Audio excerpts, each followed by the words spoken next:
sometimes we're celebrating the workers, and sometimes it's the military, and I forget.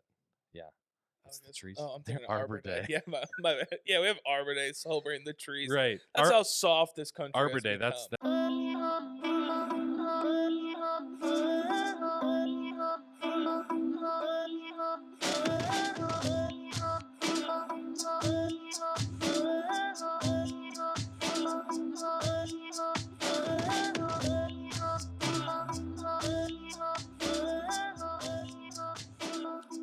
Hello, friends. Welcome to St. Aubin Central. I'm your host, St. Aubin. Today has been a frustrating day, mostly because of the government. Okay, I don't have a problem with the government until they start bothering me. So, essentially, what happened right before we recorded this podcast, um, I had the government call me, and they said that there is a violation at one of I have some rental properties, and apparently wood is a violation, which is so weird. We a tree fell down, we chopped it up, have a beautiful stacked, organized pile of wood, and apparently the government says that that is a violation. There is nothing more upsetting when the government tells me to do something that is absolutely stupid. They told me it's a violation because of critters could like crawl under the wood, which it's just crazy. Like I don't have like it's not like a heaping pile of garbage or anything. It's a pile of wood, and it just pissed me off. And they try to play like all buddy with me, but it just it's frustrating beyond anything. So yeah, I what made it worse is that I fixed it, and then they came by and picked up a bunch of construction material that was at another house, and then that material that they picked up they fined me for because they said that that wasn't supposed to be there. But I'm just like, I don't know, I just the incompetency of the government. Like I am very I love the idea of like socialized healthcare, but then I deal with the government and it's like the worst. It's the absolute worst thing in the world. Like you go to one building and then they're like, "No, this is the wrong building. Go to this building." Then you go to that building and then they're like, "No, this is wrong. You need to go to this building." And vice versa. And you're back and forth. I think a few times I've gone to like 4 different buildings before I was at the right building. I don't know. I'm frustrated. It's been annoying. But yeah, Ian caught me right before or I'm sorry, he caught me like right after we did that. So it was just very frustrating. I was a little heated going into the podcast, but it's okay. I brought my buddy Ian Illig on. He's been a bud.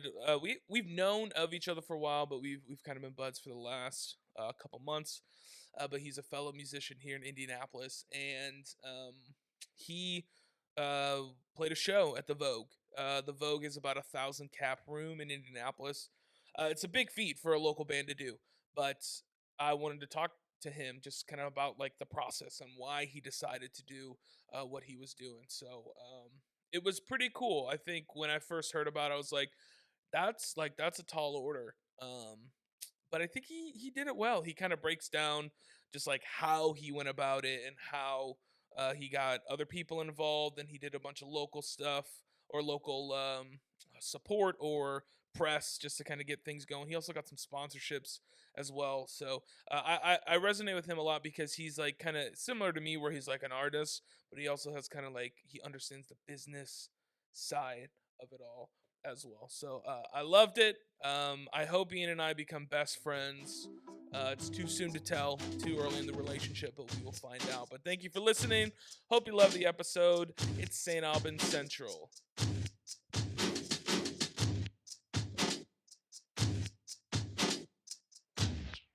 Yeah. It's okay. Anyway, and we're back. how do you book a show? So to sum it up, you played a show at an iconic venue in Indy. It's about 1,000 cap.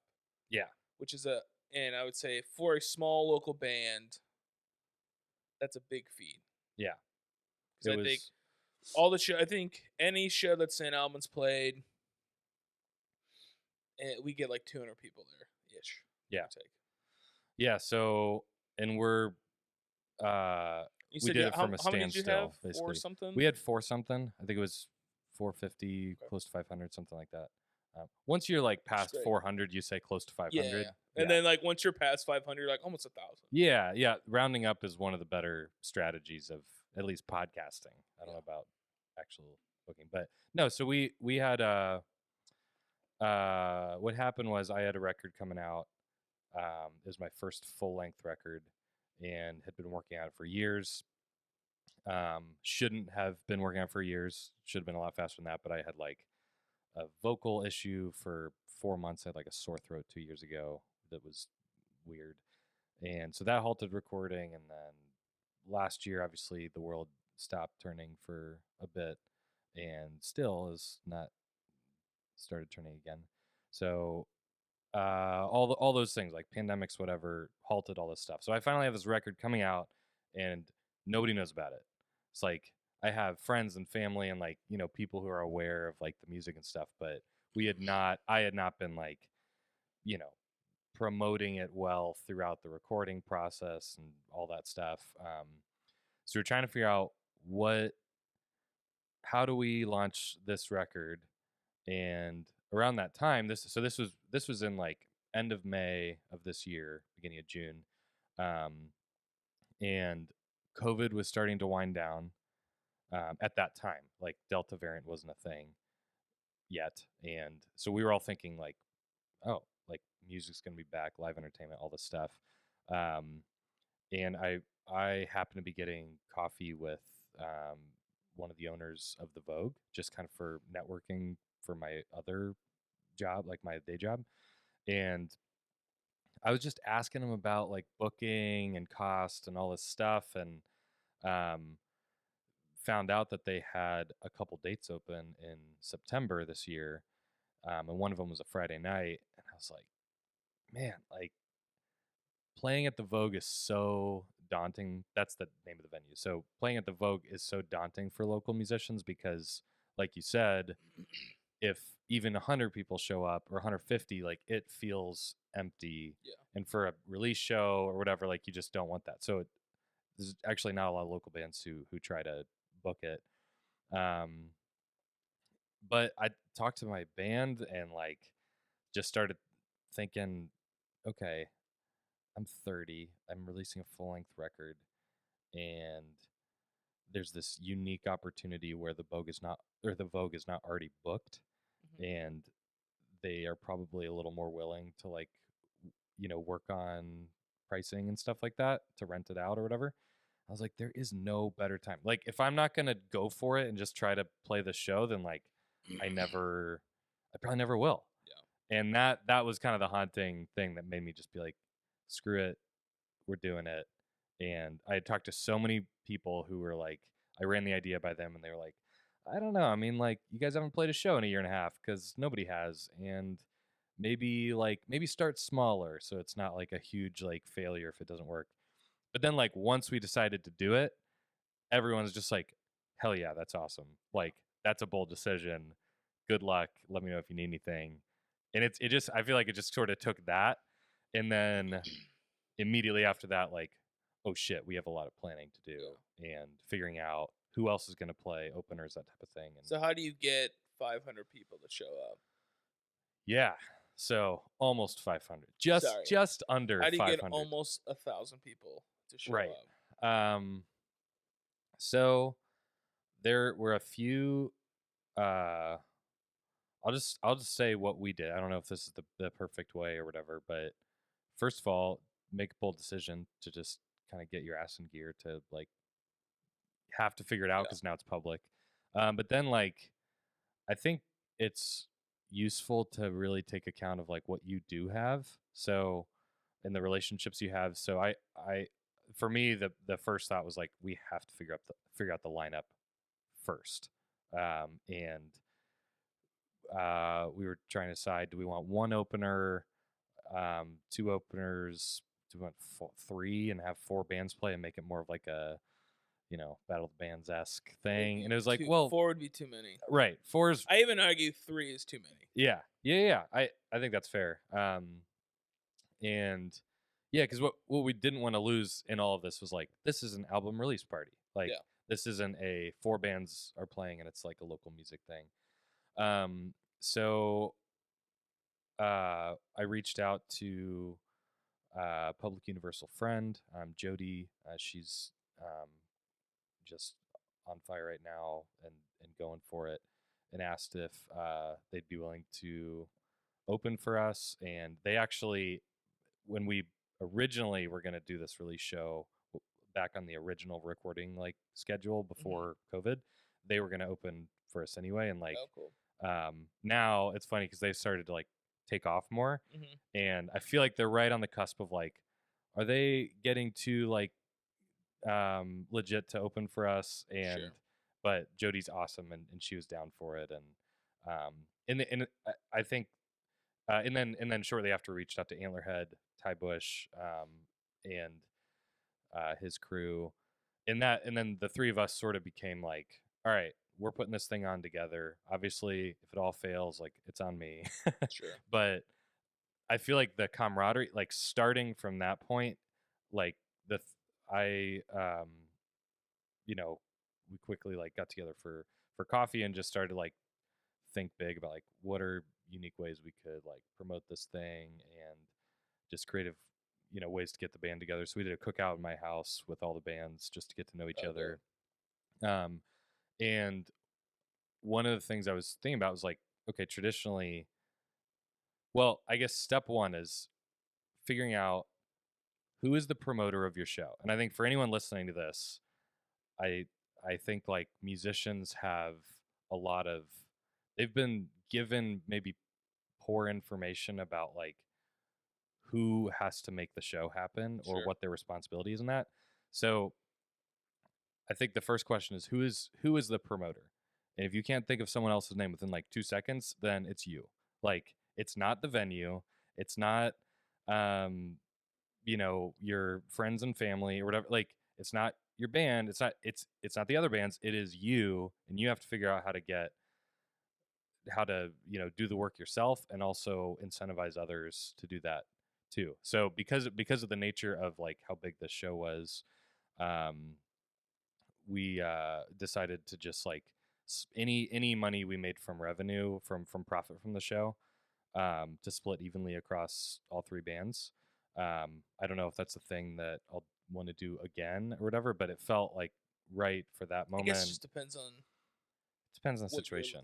your situation, like what your goal Yeah. is at the end Yeah. of the What your day. goal is. And our goal for this was not like, let's see if we can make as much money as possible. It was like, let's see if we can get a good crowd Mhm. and make it like fun and incentivize every person in all 3 bands to actually like sell tickets, even 10 Yeah. tickets, like 5 tickets. Like, a lot of times opening bands don't take that ownership. Um, I've been an opening band who hasn't taken that ownership before, but I think like when there's that shared sense of destiny and like, yeah, this is our album release show, but we're all playing the Sure. Vogue for the first time. Yeah. Let's be clear. Like, and that's a big deal for all of us. So like, let's this is the time that you ask your aunt to like drive 2 hours to come see you Yeah. play a show. So anyway, so that was sort of step one, is like, all right, it's on me and my band, and also like these 2 other awesome people who are down to contribute. And um then there's all these like different um sort of muscles to flex, I guess. Like, one is PR, one is word of mouth, one is I'm just forgetting these, like, sponsorships. um and I think they all serve different, like, it's helpful to sort of talk through and think through which ones serve which purpose. Mhm. And to me, the most important one that you can't put off, like, you can put off, you shouldn't, but you can put off reaching out to that like PR person. You can put off reaching out to a sponsor for a week or two. What you can't put off is like the word of mouth strategy, which I know you are also really big on. And like, um, we've talked about this a lot. Like, Spreadsheets. Yeah, spreadsheets. Spreadsheets and just text the shit out of everybody. Yes, that is the mission. That's the That's like thesis. that's like the primary way to get people to come to a show. Yeah, Everything else is supplementary. right. Because if you remember the most important thing about life, which is that you are not the center of the universe, even though you're putting on a show and people should care. Like, but people, I don't think people don't care. They just, you're not the center of their universe. Like, Yeah, people got shit to do. they got shit to their own do. stuff going on. Yeah, so make it easy for them, because the worst feeling in the world, we've talked about this, like if a month after a show, a an acquaintance comes up to you and they're like, "Oh, that's so awesome that you Yeah. played this gig or whatever. Next time, let me know. I would love to be there." Well, I totally would have gone. Well, because I think a lot of people, they're just like, they don't want to bug people. And Yeah, it's just like, I don't think you're bugging people. Like, yeah, it's like, and if you do, so yeah, what? You'll probably never talk to them again. Like, yeah. And you know? and And there's like, there are industries, and I'm not, I'm not trashing, like, insurance agents or multi-level marketing people. Like, everybody's just doing their job and doing their best and stuff. But so there's something was the special. Nazis. Right. Yeah, that's a good comparison. So That's a good just comparison. saying, you can't just, some people are just doing their jobs. Just doing their jobs. Yeah.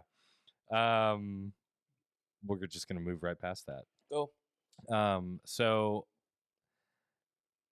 but there's something, those industries, like, they should have the mindset of like, they're not bugging people either. They're giving people an amazing opportunity to like buy products, whatever. In this case, it's a show. It's live performance. People love music. They probably love you, and like, just get over yourself and just let them know. It doesn't have to be a hard sell. It can just be like, hey, like, I literally wrote out this text. Well, step one is like, make a list of every single person you know who might be interested in going to a show. Period. Like, that could be 100 people. It could be 200. It could be 50, and then have everyone in your band do it too, who like cares about playing the Vogue, which should be all of them. And Sure. if they don't, maybe find other band members who would like to play the Vogue. Yep. So, thankfully, my band's awesome, and they're like, immediately were like, "Yep, let's do it. Let's promote this thing and like make it happen." So, but then, like, I think once you have that list of just everyone you know, like, you're basically your Facebook and Instagram and your mom and your cousins, whatever, just it helped me. This isn't, you don't have to do this, but categorize them into like tier 1, tier 2, tier 3. Like, tier 1, you are a person who I'm asking to invite 10 people to come, because you are like in my life. You're an integral part of my life. You care about this, and I feel comfortable asking you. Tier 2, like, How many people are on that list for you? on that list, honestly, maybe just like 10. Not Okay. not a lot. Not a lot. And then, tier 2 and tier 3 is some mix of just like, hey, we are playing the biggest show of our lives in September. We'd love it if you made it there and brought some friends. Just something light. Like, you're just trying to. Yeah. You had a great idea of like, send them a calendar invite. Yeah. No, I was just thinking about like, how often can you use that biggest show of our lives? It's like Oh, the next time then it's like, hey, we're playing actually, yeah, the actual biggest show of our lives. that's a good point. And actually, I don't know if I think I had that written out, Okay, yeah. and my friend read it, and he's like, you might be selling yourself short. Like, what if you play a bigger venue next time, or you play the Vogue again? Like, you can't. So we had adjusted it, and probably were just like, hey, we're playing the Vogue. It's a huge deal for us. We're releasing a record. You adjusted it. You're like, hey, we're playing the biggest show of your life. So just come. We were playing the biggest and only show you've been to in the last year. Yeah, but it's like, everything else needs to happen too, and we'll talk about that. But like, step one is figure out who are people who might go, because that's where to start. And a lot of times we try to avoid the people we actually know and just try to focus on strangers for some reason. That's what I like to do, because there's no risk. Like, who cares if strangers don't show up? But like, but start with a texting campaign. I know we're like overemphasizing this point, but it's so important, and nobody does it. It's so important. Most musicians don't do this. So much work. I just remember I would be like, and I'm just like, Yeah. my eyes are glazed over, and I'm just like, so I would just break it up into chunks. Like, okay, you're gonna text.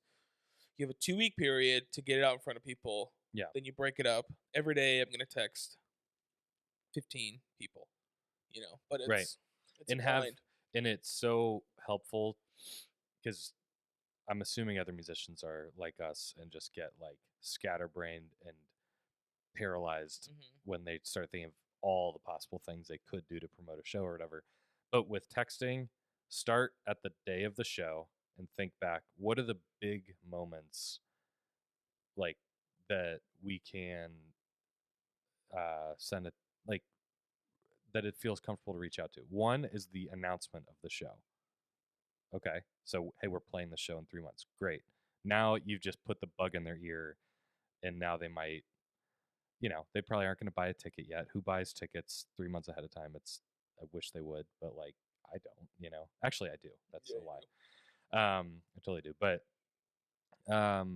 another big event is like, let's say 2 weeks before the show, like, hey, like by this time you're promoting it, you're doing stuff on Instagram, you're like, there's some buzz going. I'm sorry. How far out were you? Did you like get it out? Um, we This whole was like 4 months long, the 3 months long. announcement was actually less than 3 months. The announcement was like probably 10 weeks out, 10 or Do you 11 think that's enough weeks. time? I think that would felt like it was barely enough time. So you're probably like, I would because my I brain, think it's three like months.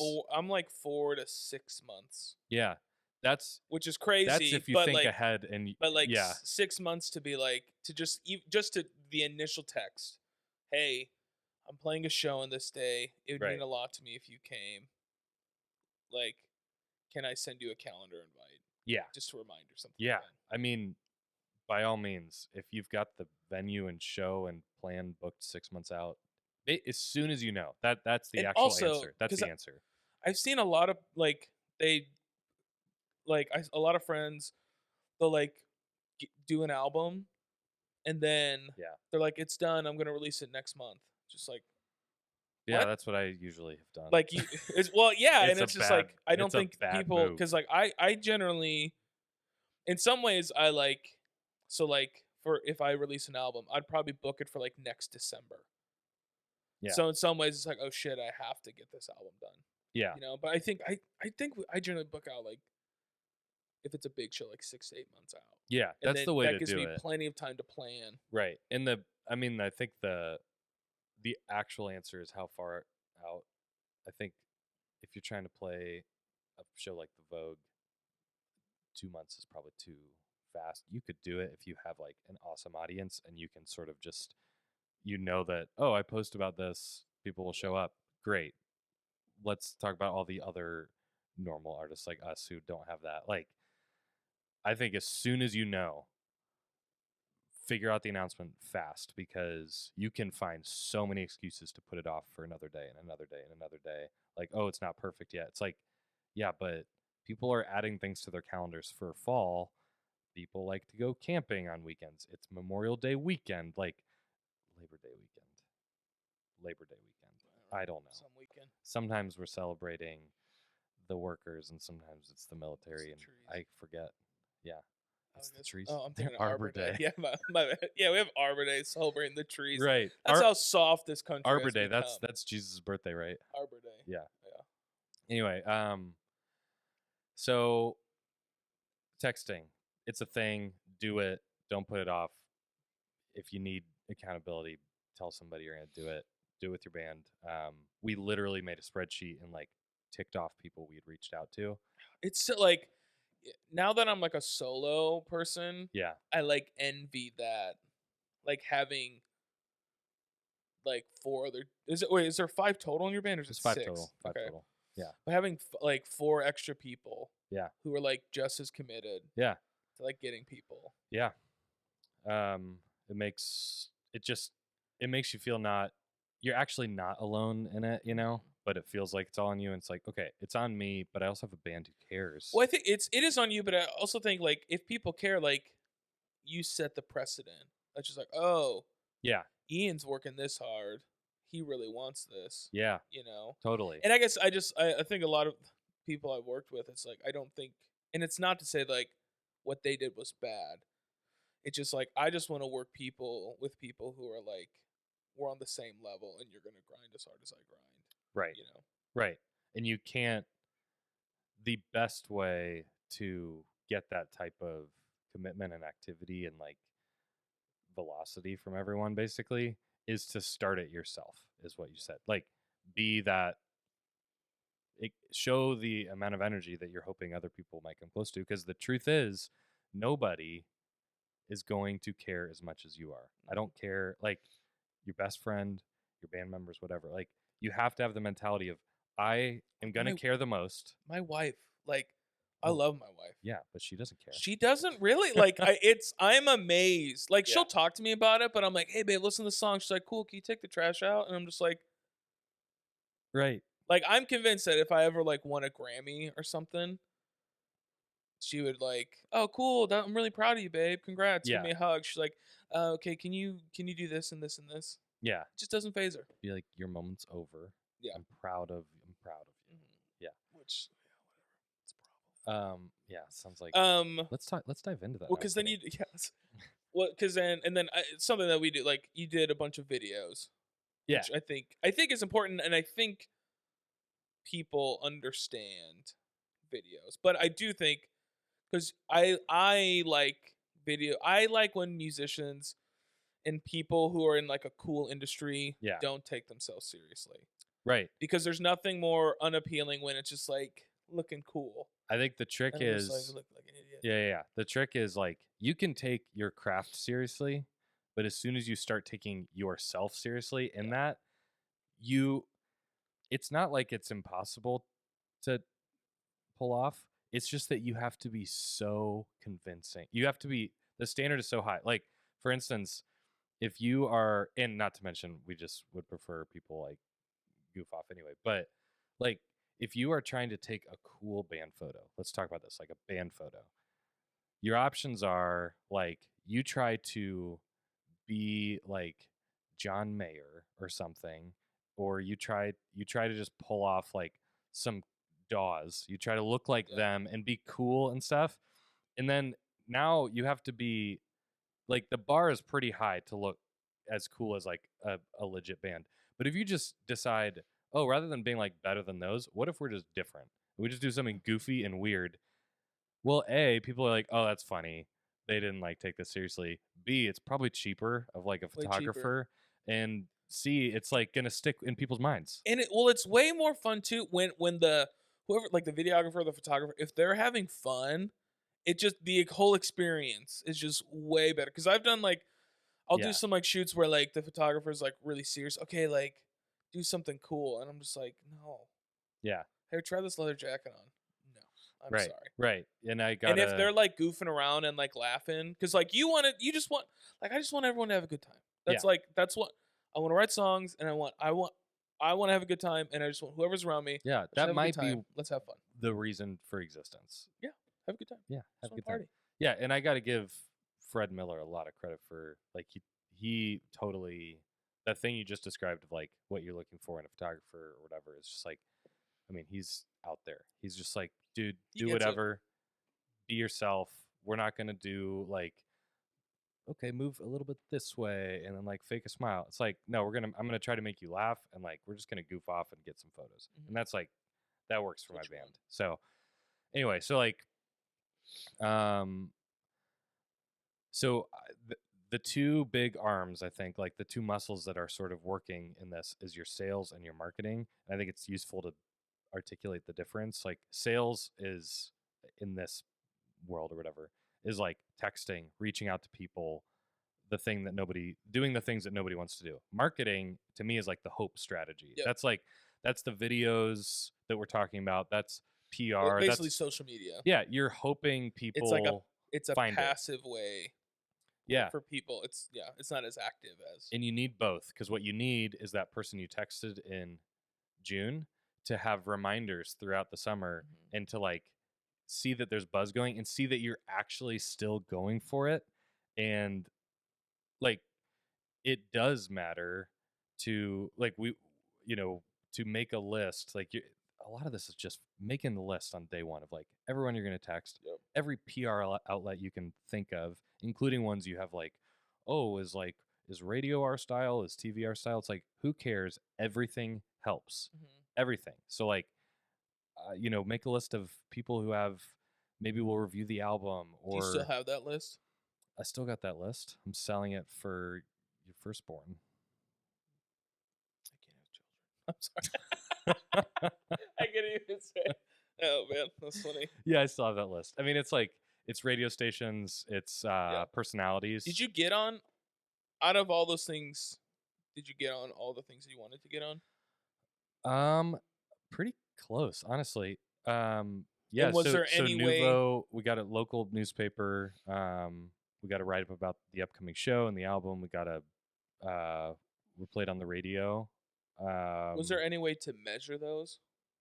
What do you mean? Oh, the impact of any of them? No, there weren't. Which I think maybe there are. Probably I'm more sure if they were important. here, they'd be like, "What? We told you." But Which is probably more important.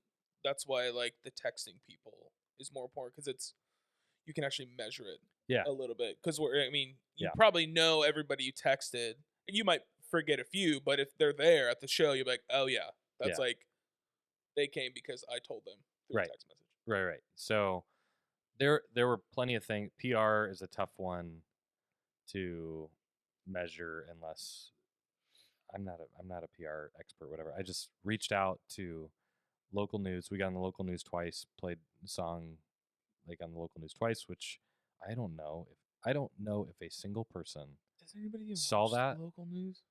I think so. I don't know. I don't really, but I'm not gonna. I don't know anybody who's like, hey, I was watching Indie Style the other day. Yeah. Oh, but I love it. Which I probably just ruined my chances. You probably did just ruin your chances. You know what? And they have a new host that you would love. Yeah? Yes, because he gave me guitar lessons in high school. Oh, really? He used to be in Straight No Chaser, that a cappella group. Yeah. Yeah, Ryan Allwart. No. He's okay. Well, he is now, like, I saw him on local news and I was like, oh, that's interesting. And then he was on there again the next day. I was like, I think he's the host. Nice. And yeah, it's awesome. Yeah, I guess I don't know the numbers. I don't know the metrics of it's I'm not gonna sit here and be like local news is the future, but I think like it is one of the 10 things you should be reaching out to, and somebody's watching the local news. It's a drip campaign. Like and that's what all social media, any marketing, it's just for people like us, it's just drips for however long the show's going to be. Yeah. Exactly. It's just a reason to remind people. And the other thing you can do with local news is, sure, there's the question mark like, did anybody watch this at 4 p.m.? I don't know.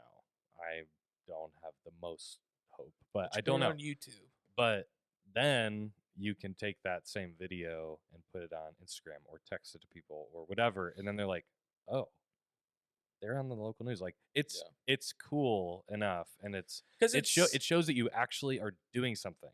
Everyone else is like booking shows and hoping, but when you go out and like you have like a write up about you, or you have whatever, like people think, oh, I'm gonna go to that show. Like they're actually doing it, and they're like something big is happening. Just that feeling. So, you got a sponsor, which I think people need to do that more. Because there's a lot of people. Let's talk about sponsors who are stoked about, like, there's a lot of businesses that want to give back to the community. Yeah. Like in whatever capacity, and I think having a sponsor for a show is a great way to. I mean, pay yourself, pay other people, you know, whatever. Yeah. So, what the result was, and then we'll go back to like how we did or whatever, was we initially wanted to, once we covered ticket sales, once I covered my cost of like, or not covered ticket sales, once I covered cost of renting the show, because you basically did a private show. You rented out the Vogue. Yeah. To have your show as opposed to doing a door split. Correct. Gotcha. Yeah. So the door split is basically like less risk, higher, less reward. And then renting it out is like a lot of risk. Like you have a lot of, money to cover. And on top of that, um, or but you can like make a lot more if theoretically. So I was thinking like, what an awesome way to just incentivize the bands. So we were going to split all profits, which is like a good lesson on profit versus revenue. Mm-hmm. Profit is like once you cover your cost, and it's the money you made after all is said and done. That's the Gross easiest minus way. net, or no, sorry, You take a gross fish net minus and you cost. put it on your legs. Yeah, That is that's what Hillary did in high school, in junior right, high. She wore right. fishnets. Yeah, that's Trevor's wife. If Yeah, anybody's wondering, it is. Hillary is. So no, so but then revenue is just like straight up sales. It's before you take out your cost now. Yeah. And the reason it matters is that we were initially going to split all profits, which would be once we sell 200 some tickets, then we're making a profit after that point. But when we got a sponsor, now It was all profit. the sponsor, what we could say is like, hey, this sponsor is covering the cost of the Vogue. They are covering my cost. Therefore, every dollar we make, every ticket you buy is going straight to the musicians on stage, How and that's more inspiring. how did you get? You don't have to share the figure if you don't want to. Yeah, You can if you want to. I can. I probably won't, but I could. 20,000. How did you get that number? Like, how did I decide what to ask for? Yeah.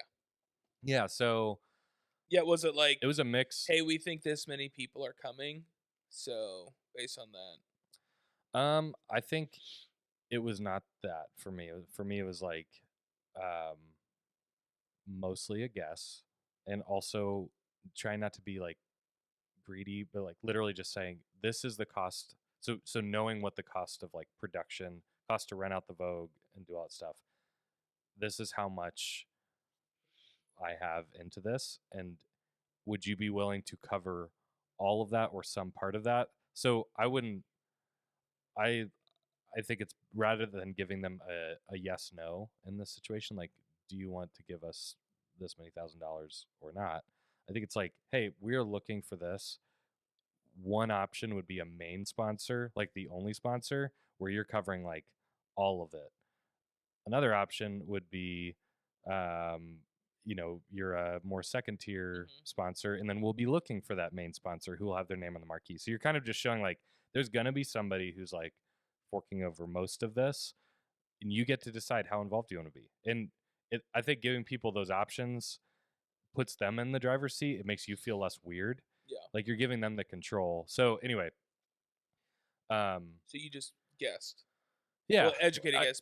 This is how much it based costs. on the costs and based on like Would, I've worked would in you um sorry. Would you have like recommendations for people if they were going to get a sponsor of like how to figure that number out? yeah, Other, definitely. because I don't think, well, I'm saying like what would they be? Because like I don't think most venues Yeah, have the option to, you could just rent it out for a private event. Most venues are going to do some sort of door split.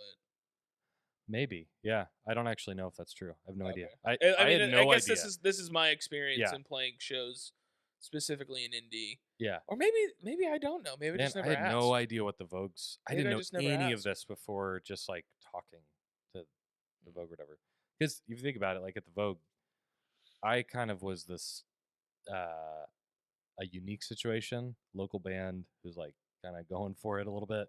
And normally when you rent out the Vogue for a private event, you're doing a fundraiser, or you're doing like a wedding rehearsal, or you're doing something where you already know who's coming. You're not like selling tickets for a gig to strangers. In my situation, I was like, I just want to rent the whole thing out and know what my cost is, and then the sky's the limit for us. So they were just down with that. We actually got creative. Like another thing I wanted to mention with the Vogue is like, or with decide figuring out who's the promoter, like who is it on to like sell tickets and to market and like promote this thing. I counted earlier today because I knew we were doing this. Had over 100 emails back and forth with the Vogue throughout a 3-month period Wow, that's a where lot. I was pushing the initiative. Like people think like, oh, this venue is going to care as much or more than I do about putting the show on. The best venues still don't. They shouldn't. Like, what their job is to find people, find artists, find bands, find performers, whatever, who they are like, oh, you have a good enough draw. Mhm. Let's take a we'll make a bet on you. You know, Mhm. their job is not to go, yeah, we'll take this up and coming artist who no one's ever heard Yeah. of and we'll sell all their tickets for them. That's not their job. It shouldn't be. So like everything like with the Vogue from negotiating like the contract of we ended up doing more of a mix of like renting it privately and marketing it publicly, Mhm. if that makes sense, as opposed to And then just the yeah. Vogue, did the Vogue keep? I would assume they kept bar sales, right? Gotcha. Yes. Okay. Yeah. So, but I think the point is like you got to be driving your event Mhm. because they have, theoretically anywhere from 4 to 7 events that week, Yeah. and then you multiply that by 12 weeks. Like they have a lot going on. They have. So Yeah. They have you so have much to growing. speak up for yourself. You Yeah. have to be like, "Hey, where are we at on this? Hey, where are we at on this?" And the awesome thing, just a shout out to the Vogue, like they were super responsive. Um, just like accommodated everything. They were great with our sponsor. Yeah. Like I could not ask for better like people to work with. Um, but I think if I had not like tried to move the ball forward, um, it's not their job to like check in with the artist Sure. 3 months ahead of time, 2 months ahead of, Mhm. like that's just not how the world works. Mhm. Like you have to care about your thing Yeah. and they'll care about their thing. Nobody's gonna care as much Yeah. as you will, and you have Yeah. to make people care. Yeah. So, Sorry. Back to sponsor stuff. yeah. Sponsor. So you what like with a sponsorship? Like obviously find a business, and there's so many businesses that like a lot of small businesses they make a lot of money. Like Right. and like just asking for a few grand Yeah, and they don't have to be and sexy. The like businesses don't have to be sexy. It's like go to like I'm just trying to I don't know like yeah I don't know it could be anything. it could be First of anything. all, you got the sponsorship because you had a I mean you don't have to go like super in depth, but you had a relationship. So I think people should start with who do you naturally know in the community Yeah. that like owns a business and cares about you Right. because they like if I went can I say the name of the sponsor? If I'm, Oh yeah, yeah. okay. If I went up to Authentics and was like, "Hey, will you sponsor my show?" Yeah. They'd be like, "Who are you?" Yeah. You know? She might still say yes. She I might don't still say, know "Yeah." because I don't she's know. I cool. mean, and I'm But not saying that. Yeah, yeah, but I'm saying like you know them. yeah, it's totally different. It's totally Yeah. different. Like, and it's important, I think, to everybody thinks they don't know anybody. That's kind of the problem. But But you know you know somebody what? who You know who I knows know? I somebody. know um that heating and cooling company that installed my HVAC system that was super good to work with, and I like briefly met the owner. Great people. Talked to him 2 years ago. I'm these are real examples. I didn't even reach out to these people. I'm just thinking like I know the place where I bought my mattress that is like this huge foam manufacturer near Indianapolis that started like selling mattresses and is growing like wildfire. I'm sure they're doing great. Like I know a tech company I used to work with that was Authentics. I used to work there, still friends with the CEO, and reached out to her. Was like, "Hey, I'm doing the show. Like, would you be open to sponsoring it?" She was like, "Yes," and I want the main sponsor. Don't let anybody else take. Like, they're Great. people who care about you, and they they're not just looking for some tax write off, although they do get that. They're looking for Oh yeah, it's a business expense. yeah, yeah, yeah. Because I was thinking, I'm like, but they're I not a non. actually, as I said, I was like, I don't really know, Actually, but do they? Well, if you're a nonprofit, yeah. yeah, But I man, guess I they don't can. know. I I mean, take it back. I would I don't think imagine they'll they get a write can. off. Yeah, Well, I mean, it's a business expense. It's marketing, right. right? This is where it'd be. So any money you spend on the business, you can write off, Yeah, right? I I hope mean, so because I'm a I'm not gonna sit realtor here and say and like, I'm writing yeah, so much off, and then the government's gonna be like, "Hey, you know what? In addition to that pile of wood, we're right. gonna put you in jail What just I because don't we know, can." yeah, writing off things is one thing. I don't know if charitable giving, if it qualifies for that. I have no I idea. don't think it would qualify. Yeah. I So would imagine they would just write it off as a marketing expense, yeah.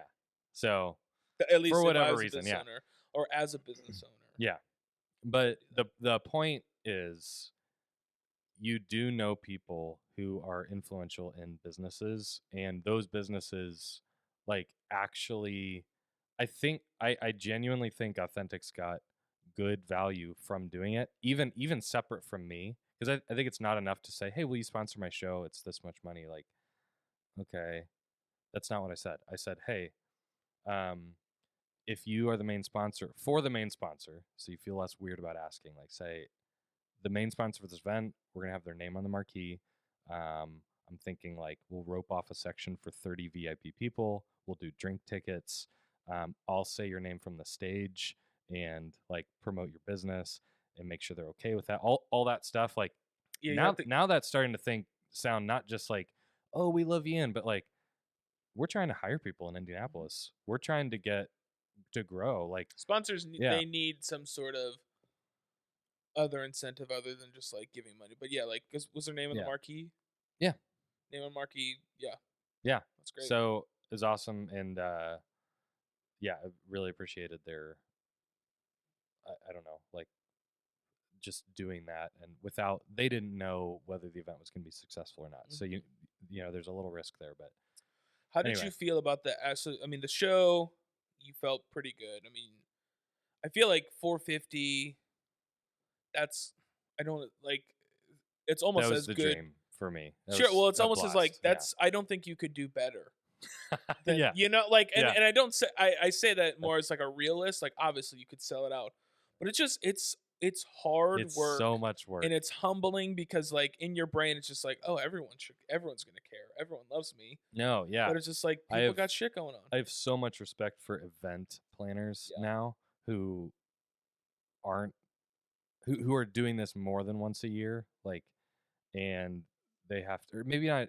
I think event promoters, planners, just anyone who's leading up to a big event going smoothly and like getting people in the door and making sure they have a good experience. Because those are all you're either thinking of, how do I get more people there, or or you're thinking like, oh no, what if all these people show up? Yeah. We need to start practicing. Yeah. Yeah. Like that. So that was the other side. What do Was like, you now we have to start like? going. What's your goal? Oh, Like, do you want a career or is this just like? And I yeah, mean, I would imagine most musicians in the back of their head, of course, they would want a career. Like, of course. yeah, But my goal is to like I want a career. I'm pushing for a career. yeah. But like, is that your goal, or are you just kind of doing it because it's fun? It is not my goal right now. Um, to be like the source of my income is my music. Um, that is not my goal right now. I think my goal is to continue doing music, to continue growing our audience, and to take that like one step at a time and keep like doing bold things that make me uncomfortable, but like they feel right.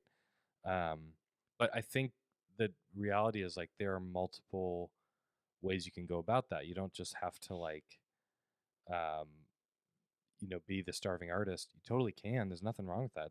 It's admirable, but I think like for me, it's just for what I'm trying to do or whatever, which is continuing writing songs, playing music with my friends, like something I'm passionate about, having a day job and having like a separate career, which has been working in tech or tech startups, like that has afforded me the ability to like get gear and to not and to like record an album the way I want to record it and to take my time and not to like feels overwhelmed. It's probably also uh, prevented me from being a full-time songwriter Mhm. and moving to Nashville and Don't you move to know Nashville. having all the but I'm just giving like the normal like, Yeah, yeah. things like the alternatives are there, but for me like music isn't the only thing that matters in my life. Like I care about um I want to get more invested in real estate someday. I want to own a building that has a venue or a restaurant or something. Like that sounds really inspiring to me. Um, I want to like have space and time for friends and family. Um, and music is a huge integral thing, but like I don't know. This might actually just be me avoiding the the question of like, what do you want to do with music? Um, but I think I'm kind of doing it. Like, Hmm. it does come in waves for me. I'm not at the point where I'm ready to just like, um, you know, remove everything else in my life and be like, this is all I'm doing. Just because I'm not as single minded as other musicians I know who are like, this is the only thing I could do. I've tried other things, they don't fulfill me, and the only thing I can do is music. I'm just different. Everybody's just different. Hmm. Everybody has to find their own way and their own like goals within that. So I don't know. Yeah. I just yeah I don't know. I think I am I have a lot of different ideas, but I think I'm executing a lot of them because like yeah, I'm writing songs, but then I'm like doing podcasts. I'm starting to do video stuff, which is just like I just want to create stuff. And I think we talked about this, but I just want to have fun. And I think the when I have the most fun is when I'm doing St. Aubin stuff. Totally. And like that's just what I'm chasing. Like Yeah. I agree with you. Like I want to own like commercial real estate. Like I would love to own a venue. Like Yeah. dream to own a venue. Um, but Yeah. It's I also think well we talked about this too. Like I think you would be like an incredible band manager. And oh, thank you. we need more. And I want like I would love to start a record label Yeah. in indie, just because like I feel we don't have like a hub. We need well like I think the closest thing is probably like oh wait, I think Asthmatic Kitty was here for a bit. I don't think they still are. Yeah, I don't know either. And I don't think is Certainly their Joyful artists Noise aren't. still here? I I have never like been in that. I've always had a lot of questions around like Joyful Yeah. Noise, Asthmatic Kitty, some of these other like local organizations. I've just never known anybody there. Hmm. So I've always just been on the outside. So I have no idea Yeah. about what like where they're at, where they're going, what they're wanting to do. I don't get the sense that like Indianapolis is their passion. Mm-mm. I mean, Well, not because a not lot in a of like bad way. It's just the like, close, I mean, like Secretly Group, they're all in Bloomington. Because yep, like Dead Ocean, yeah. There's not Asthma. Absorb is something on Fountain Square. Is that a record label? It's like it's a record. It's a either an agency or a label or both or Absorb. something. I'll have to look Absorb. into them. Yeah, you check it out. But like, it's like my dream. I mean, of course, I want to have a career, but then it's just like once I have enough income, I can just start like building indie up and just like start like helping artists develop their own careers. And I don't know, I just think indie's primed for like a record label, Yeah, but yeah. like nobody's here. Indie needs. Uh, And like an independent record label, not like a shitty like mega record label where it's just like here's a 360 deal and right, it's just like and if this is a multiverse, we also own all your rights in those two. right. Yeah, we don't need that. Which is I don't think actually that's. which it's I mean, it sounds like I'm joking, but that's actually in contracts that like Oh, artists yeah, I sign to know. these labels. It's not very Hoosier hospitable. Nope. Not really. So, yeah, I think we need something like that too. And um, there's going to be at some point, there's going to be something where it feels like, oh, I can do that and I want to be involved in that way. And I'm just sort of like, doing my own thing until then. But I do think like Indianapolis as a whole, we have sports was a big thing for a long time. Like that's what we were known. I don't know about known for, Well, we're but probably more our known for economy was built. Our economy speed. was built on The like the crazy thing is Indianapolis around the world is known for the Indy 500. yeah, the Indy And 500. I never think of the Indy 500 when I think of Indianapolis. Yeah, I am actually a Formula One fan now, and Oh, I don't interesting. even think about the Indy 500. Well, I've gone a couple times and it it's was a just like I blast. think of Everybody should go sure. once. But I think of sports. I actually think of food now. Like yeah, food, we're like coming up. That's probably about it. yeah, yeah. We need something. We need John Green to step it up. We need John Green. Yeah, the I'm blanking on his name. The CEO of IBJ. Um, I listened to one of his podcast episodes about just how like Indianapolis needs a new vision. Like in the early Yeah. 90s or late 80s, like there was this group that got together and was like, we're going to build like sports is the future, like sports and convention business. Like we have a lot of convention business too. It's not sexy, but like it gets heads and beds, as the hotels say. But it used to be all about sports, and now like that's still good and fine, but we need like Nashville has music. I think there's a couple places that are Minneapolis, Cincinnati, Nashville. There's a few places I'm like they actually have a pretty like Mhm. awesome music scene where it feels like there's more collaboration. There's good musicians Well, everywhere, I've but there needs to be more like collaboration and I've always wanted, and maybe they do this to some capacity, but like, because like the tech scene's blown up in the last yeah, few years, and I've always just wished that like a lot of these like tech giants here yeah, would like come together and be like, hey, we need to invest in the arts because it's like we're already bringing these people here from all over the country, all over the world to work for our companies, yeah, and like how do we keep them here? We totally, provide for them, yeah, but we can help make the city dope where people don't want to like leave. Where it's just like if you have great restaurants, you just have great attractions for people. Like the Bottle Works, I think is a great thing yeah, for the city, and I hope that one day all these like tech giants will just like, okay, sweet, we can put $100 million into yeah. And the infrastructure. the thing is, I actually think there's a lot of cities like Indianapolis where you write them off at first, then you go and you're like, this is actually better than I thought. Charlotte. I went to Charlotte once Yeah. and was like, this is a pretty cool little city. There's a lot of places like that.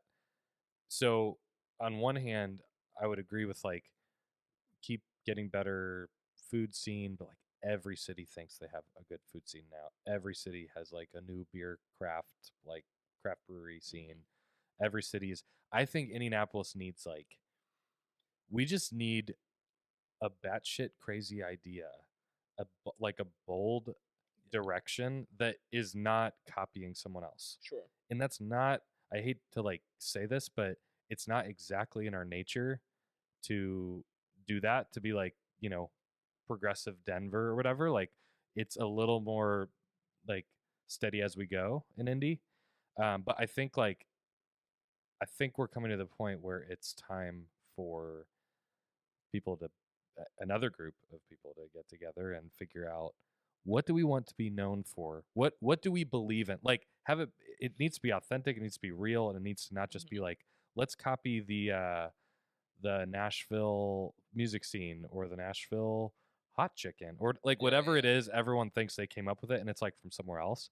I think all it takes is like creativity and then big company and then once that's a thing, then like the big tech companies here or there's a lot of other, you know, pharmaceutical Yeah, Lily. industry. Like there's And Lily there's gives so much money. insurance, Anthem's here, like, so Salesforce, Anthem, Lilly, Elanco, like there's all these like Cummins, like there's these big companies, but I think like if there was a vision or someone to bring them together that could be latched onto, then they'd be like, yeah, here's our checks. And by the way, I think We if they were here, they'd probably be like, yeah, we are supported, Sure, and we are and benefiting I a didn't want to lot. say that they weren't doing because like Yeah, Lily, I mean, their endowment, they're giving like hundreds of millions of dollars away. right. You know. But it's almost like because they're making so I bet every single one of the companies we just listed is giving away some amount of money or something to invest in the arts. Mhm. Um, but I think like the arts being a little better than they were last year is a step in the right direction. I think like We need like a let's be the place for tech startups or whatever, yeah. or let's be like Like the place for let's whatever. like be the play like we have 3 free colleges. Like that's Yeah, our thing. We like I started that, okay. I had an idea yesterday because my girlfriend was like, if you could just like make one thing happen in Indianapolis, what would it be? Hers was a large slip and slide through the center of Indianapolis, and mine was equally as ridiculous. Both of which really wouldn't do much, but my first thought was, what if we were known for $10 conference? Dang it, I already ruined it. $10 concerts. Every concert in $10. Indianapolis, period, is $10. You want to see Ben Folds? That'd be You want to amazing. see Muse? You want to see Saint Aubin? You want to see Ian Illig? whatever, it's $10, period. That would be It's so like ridiculous. government subsidized. Yeah, it's government but no, it's like Salesforce subsidized. It's like yeah. it's like, because think about it, how much money would it take for every venue? And there'd have to be regulations, because then like Sure. the Vogue would be like, well, our tickets are now $500. But Yeah. let's say like ticket sales were kept the same ish, and there's a way to control that. And it was like from the Vogue to Hilbert to the Hi-Fi to Melody Inn, like totally different places. Every show's $10. Yeah. Or period. what's the not Klipsch anymore? What is it now? Ruoff Home Mortgage Ruoff. Center It's rolls like, yeah, you want right to go off see Foo Fighters? the tongue. $10. You know. Yeah, you want to see My Morning Jacket open for Wilco, open for Bob Dylan in one night. You want to see Coldplay? I went to that show and it was badass. Really? That was a real show. It was awesome. It's a crazy lineup. Anyway, I think that's the thing. Let's wrap it up, man. Where can they Yeah. find you and all that jazz? And what's your album called?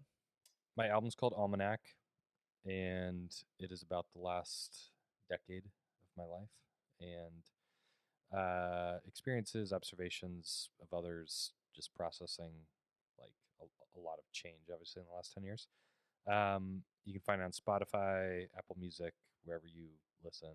And I have a website, ianillig.com. You can find me on Instagram at Ian Illig.